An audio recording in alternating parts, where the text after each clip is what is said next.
गर्मी की छुट्टी के बाद पठन पाठन शुरू। राजगंज वीडियो प्रशांत बर्मन ने विद्यालय का किया औचक निरीक्षण। विद्यालय प्रबंधन समिति को लगाई फटकार। राजगंज ब्लॉक के वीडियो प्रशांत बर्मन ने फिर औचक निरीक्षण शुरू किया है।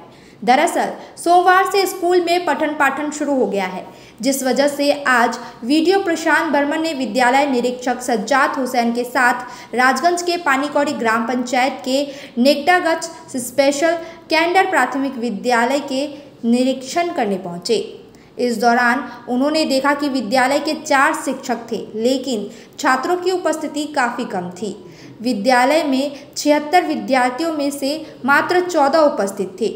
वीडियो प्रशांत बर्मन इस स्थिति से नाखुश दिखे। वीडियो ने तत्काल विद्यालय प्रबंधन समिति को अभिभावकों के साथ बैठकर पठन पाठन की गुणवत्ता में सुधार लाने का निर्देश दिया। इस संबंध में वीडियो प्रशांत बर्मन ने कहा कि राज्य सरकार शिक्षा क्षेत्र में काफ़ी पैसा खर्च करती है। इसके साथ ही सुदूर गांवों के गरीब परिवारों के बच्चों के लिए शिक्षा पाने का एकमात्र जरिया प्राथमिक विद्यालय है। विद्यालय की यह उदासीनता स्वीकार्य नहीं है। उन्होंने कहा कि कुछ महीने पहले जब वे विद्यालय का निरीक्षण करने पहुंचे थे, उस समय अभिभावकों ने स्कूल की पढ़ाई को लेकर शिकायत की थी। इसीलिए वे दोबारा विद्यालय के निरीक्षण पर पहुंचे थे। विद्यालय में छात्रों की उपस्थिति काफ़ी कम थी, इसीलिए इस स्थिति को बदलने के लिए स्कूल प्रबंधन समिति और अभिभावकों के साथ तत्काल बैठक करने का आदेश दिया गया। ना आमी आसार इच्छा अनेक दिन আগেই ছিল, কিন্তু আপনারা জানেন যে এটা সকলেই জানে যে আমাদের এখানে একটা ইলেকশন বিধি ছিল, সেই ইলেকশন বিধি কিছুদিন আগেই উঠেছে। তাই আমার রাজগঞ্জ ব্লক থেকে মানে এখানকার হাই স্কুলে একটি মেয়ে ভালো করে পড়াশোনা করেছে এবং আমি যতটুকু সংবাদ মাধ্যম থেকে শুরু করে এবং লোকের মুখে মুখে যেটা জানতে পেরেছি, সে জেলায় একটা ভালো রেজাল্ট করেছে। তাই আমার ইচ্ছা যে এইভাবে যারা রাজগঞ্জ থেকে পিছিয়ে পড়া পরিবার থেকে উঠে আসছে তারা একটু সাহস নিক, আমাদের মতো ডব্লিউবিসিএস অফিসার হয়ে আসুক। কারণ আজকে আমি এসে এই বোনটির বাড়িতে যেটা দেখতে পেলাম, এই বোনের বাড়িতে যেটা আছে সেটা আমার বাড়িতেও ছিল না। কারণ বোনের বাড়িতে দোতলা একটা ঘর আছে, কিন্তু আমার বাড়িতে ছাপড়া ছিল। তাই সেই পরিবার থেকে যেহেতু আমি উঠে আসতে পারছি এবং বোনকে সেটাই বলে গেলাম যে আমি তোমার জন্য একটা ল্যাপটপ নিয়ে আসছি, সেটা বড় কথা নয়, তোমার বিপদে আপদে এবং পড়াশোনায় যেখানেই হেল্প লাগবে আমি তোমার পাশে থেকে সহযোগিতার হাত বাড়িয়ে দেবো। ব্লক ডেভেলপমেন্ট অফিসার হিসাবে নয়, ব্যক্তিগতভাবে। আর এখানে ব্লকে যতদিন থাকবো, কারণ আমার সার্ভিস জীবনে আমি অনেক দিন চাকরি আছে এখনও, আমি আপ্রাণ চেষ্টা করব এই যারা পিছিয়ে পড়া আছে তারা অবশ্যই ডব্লিউবিসিএস অফিসার হোক, কেউ ইন্সপেক্টর হোক, ডিএসপি হোক, কেউ প্রফেসর হোক, সেই লাইনগুলো তাদের জানা উচিত। এবং আমার খুব খারাপ লাগছে একটা জিনিস, এই যে আমি রাজগঞ্জগুলোকে যে সময় মাধ্যমিক এবং উচ্চ মাধ্যমিকের রেজাল্টগুলো হলো এবং আমরা দেখতে পেলাম যে রাজগঞ্জগুলোকে অন্যান্য জেলার থেকে রেজাল্টগুলো খুবই খারাপ। তাই এই নিয়েও আমরা অ্যাডমিনিস্ট্রেশন আমরা চিন্তাভাবনা করে রেখেছি।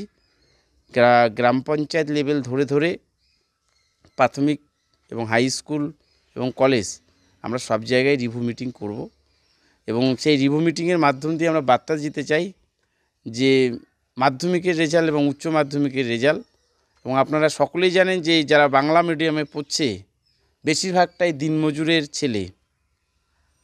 আমি নিজেও দেখি যে এখন প্রাইমারি স্কুলের মাস্টারের বাচ্চাও বাংলা মিডিয়ামে থাকে না, খুব আর মাস্টারমশাইরা স্কুলে এসে কি করছেন না করছেন আমরা এই জন্য সেটাও দেখছি।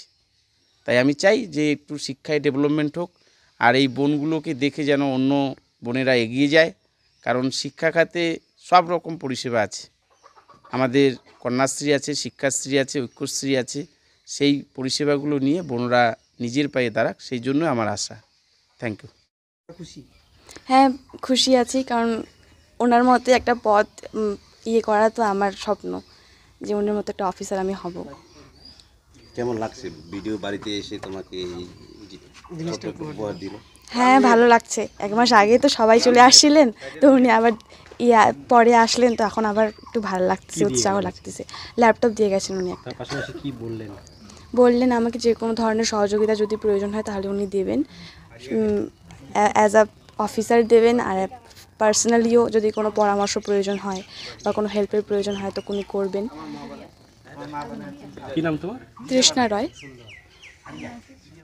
We are very happy to say that the child is getting discharged after 23 days and the child is quite fine. আমার নাম সুমা দাস, বাড়ি হলো সেন্ট্রাল কলোনি গেট বাজার।